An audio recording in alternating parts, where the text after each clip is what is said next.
Welcome to our channel. Today we how to secure predictive analytics with SAS step by step clearly. Begin by ensuring you have the latest version of SAS installed on your machine.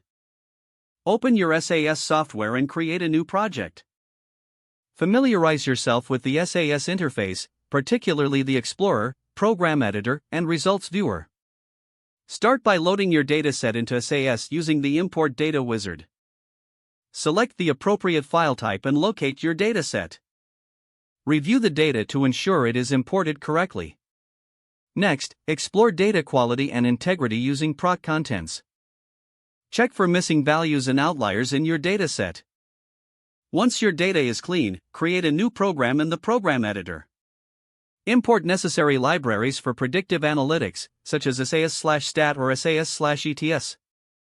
Set your analytical goals clearly at the start of your scripting.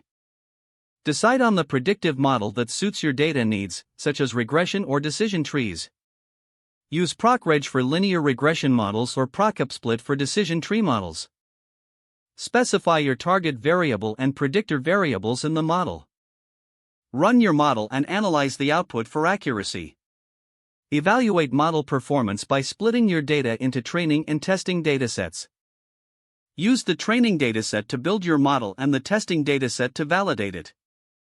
Employ various metrics such as R-squared or RMSE to assess performance. If results are unsatisfactory, iterate by adjusting your model parameters. Consider feature selection techniques to enhance model accuracy. Once you're satisfied with the model, document your process in the code comments. For deployment, export your model results into a convenient format.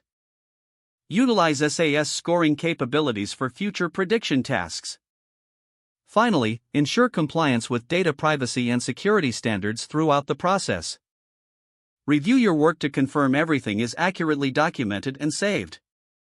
If the page does not load, refresh the browser or try again in a private or incognito window. Make sure you are using the correct email address, then retype it carefully to avoid small typos. If your password is not accepted, use the reset option and create a new strong password you can remember. Don't forget to like this video and subscribe to our channel for more step-by-step tech guides.